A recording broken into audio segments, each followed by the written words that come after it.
นะครับได้รายงานผลการฝึกอบรมการฝึกพัฒนาการเรียนรู้ภาษาการเพิ่มพูนทักษะเพื่อพัฒนาเป็นแกนนำเยาวชนให้ห่างไกลยาเสพติดเสริมสร้างความรักสามัคคีเผยแพร่วัฒนธรรมและส่งเสริมการท่องเที่ยวสู่ภายนอกนะครับ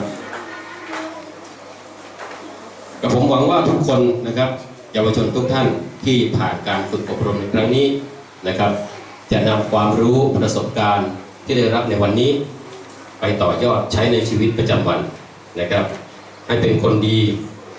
มีคุณธรรมนะครับที่สังคมต้องการนะครับบัดนี้ได้เวลาอันสมควรแล้ว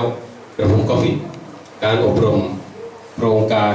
เรียนรู้และสืบทอดวัฒนธรรมประเพณีตำบลตับเต่าครั้งที่2ณบัดนี้ขอบคุณครับ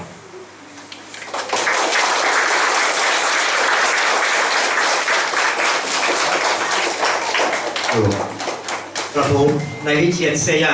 ครูฝึกศิลปะป้องกันตัวของชมรมกายกรรมน้องเลือเซนขอขอบพระคุณท่านรองที่ได้มามีประธานปิดการเข้าค่ายกับผม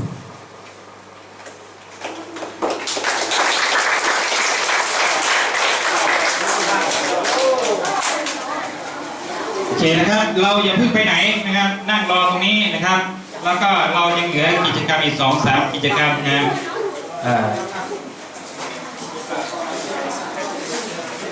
ยัตื่นเนี่ยครับก็ในลำดับต่อไปนะครับก็ขอเรียนเชิญนะครับท่านรองหัวหน้าชุดนะครับได้ร่วมถ่ายรูปนะครับเป็นที่ระลึกนะครับน้องๆขยับตัว